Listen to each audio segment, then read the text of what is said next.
Hey everyone. सो आज मेरा IBPS clerk का एग्ज़ाम था 3 सितंबर 2022। फर्स्ट शिफ्ट में मेरा एग्ज़ाम था, उसी का सेल्फ गिवन एनालिसिस है। And you can watch this video at 1.25 speed, 1.5 speed, क्योंकि इससे आपका टाइम भी बचेगा।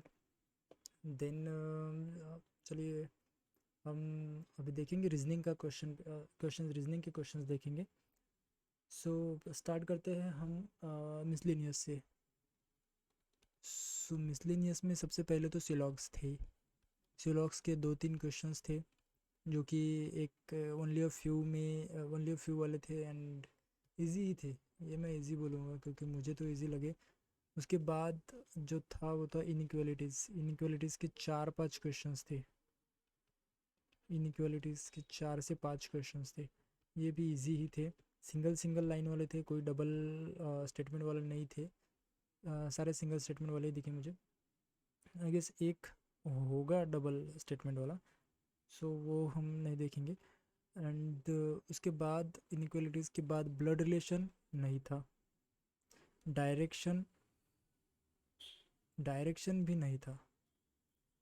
देन सिलॉग्स हो गया। हाँ, मिसलिनियस में एक नंबर फॉर्मेशन, सॉरी, ये नंबर अरेंजमेंट का था। सॉरी, नंबर का जो रहते हैं ना वो पेयर फॉर्मेशन। सो ये नंबर का पेयर फॉर्मेशन था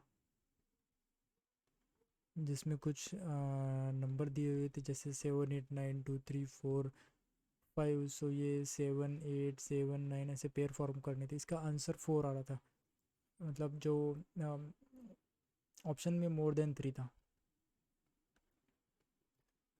उसके बाद नंबर का पेयर फॉर्मेशन। देन एक क्वेश्चन था इस पर, अल्फ़ाबेट अरेंजमेंट्स, उसमें क्या बोलेंगे अपन। हाँ, वही अल्फ़ाबेट के अरेंजमेंट पर, जिसमें कुछ वर्ड दिया हुआ था। एंड उसमें 2 कंडीशंस थी कि अगर हम उसको रीअरेंज करना था कि वॉवेल के बाद वाला अल्फ़ाबेट एंड कॉन्सोनेंट के पहले वाला अल्फ़ाबेट अगर लिखेंगे तो लेफ्ट से फिफ्थ अल्फ़ाबेट कौन सा होगा, ऐसा कुछ क्वेश्चन था।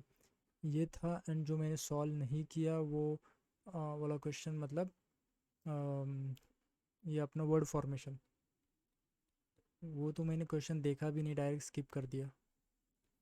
वर्ड फॉर्मेशन वाला भी एक क्वेश्चन था। उसके बाद रीजनिंग में था अल्फ़ा न्यूमेरिक। हाँ, अल्फ़ा न्यूमेरिक के लगभग 4-5 क्वेश्चंस थे। ये भी मॉडरेट ही थे, 5 क्वेश्चंस मान लेते हैं अल्फ़ा न्यूमेरिक के। उसके बाद मतलब ये हो गए 2 3 4 8 एंड 9 10 15 से 16, मतलब 16 17 क्वेश्चंस हो गए इस पर थे। उसके बाद डायरेक्टली हम पज़ल पर आते हैं। पज़ल्स जो थी वो इजी ही थी। एक पज़ल में मुझे थोड़ा टाइम लगा, लेकिन वो मेरी ही कुछ मिस्टेक्स हुई होगी शायद से, जिसमें कुछ 7 थिंग्स वही हम देखेंगे। एक पज़ल जो था वो था 7, मतलब जो हम टेबल का करते हैं वर्टिकल में, जो बॉक्स वाला रहता है ना, वो वाला बॉक्स और फ्लोर वाला वैसे वाला ही थे। लेकिन उसमें इसमें 7 थिंग्स थे जो कि हम 7 लोगों ने बाय किए थे, 7 थिंग्स एक के बाद एक, ऐसा कुछ क्वेश्चन था। इसमें मैं थोड़ा सा कंफ्यूज हो गया था, मुझे याद है अभी भी वो क्वेश्चन, जो एम और एन के बीच में 4 लोग थे, एन के ऊपर जे था। उसके बाद एक कंडीशन थी जिसमें एल के ऊपर ओ था एंड नीचे एम था एंड डी के ऊपर जी था। ऐसे ही कुछ क्वेश्चन थे, ऐसे ही कुछ कंडीशंस थी। सो ये 7 थिंग्स वाला एक पजल था। उसके बाद सेकंड था लेंथ ऑफ रोप्स, वो कंपैरिजन वाला था। कंपैरिजन वाला क्वेश्चन था जिसमें 3 क्वेश्चंस थे। उसमें लेंथ ऑफ रोप्स का दिया होता कि यू एंड वी का लेंथ जो था वो एक्स से कम था। उसके बाद एक्स से बड़ा वाई था। उसके बाद इसमें सबसे ऊपर जो आ रहा था वो डब्ल्यू आ रहा था एंड इसमें बीच में एक था एंड यहाँ पर वी था एंड यू नीचे आ रहा था। और इसकी इसकी इसकी कुछ तो भी लेंथ दी थी, इसकी कुछ तो भी लेंथ दी थी। एंड क्वेश्चन में इसकी और इसकी लेंथ का एडिशन दिया हुआ था, मतलब इसकी तो हमें गिवन थी, डब्ल्यू की निकालना थी। ऐसे कुछ क्वेश्चंस थे, 3 क्वेश्चंस थे लगभग कंपैरिजन के पज़ल में।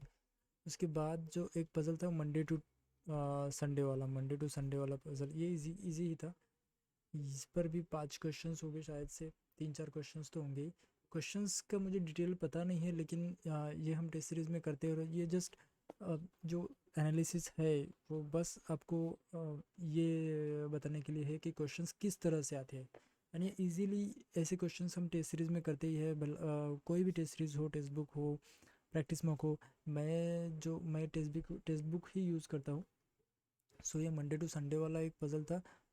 उसके बाद एक पज़ल था, ये कंपैरिजन वाला हो गया, मंडे टू संडे वाला, हाँ डेट वाला था, डेट एंड मंथ। सो इसमें 8 लोग थे, 8 पर्सन्स थे।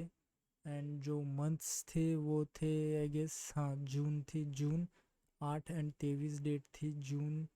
उसके बाद जुलाई एंड सितंबर थी शायद, हाँ सितंबर एंड दिसंबर, मतलब ये 31, 30, 31 एंड 30 ऐसा कुछ हो रहा था। 8 एंड 23 डेट थी। सो ये हो गया डेट एंड मंथ का पज़ल। एंड और एक पज़ल था, इस पर भी लगभग 4 से 5 क्वेश्चंस होंगे ही, और पज़ल्स बराबर की थी आज के पेपर में। और एक लास्ट की पज़ल जो थी वो थी अनसर्टन वाली। अनसर्टन लोग बैठे हुए थे, जिसका आंसर मेरा 14 पीपल आ रहा था, 14 पीपल बैठे हुए थे। एंड आई थिंक इतना ही कुछ था आज के रीजनिंग के सेक्शन में। एंड मेरा एग्ज़ाम जो था वो अच्छा ही गया। Okay, so that's it for today, thank you.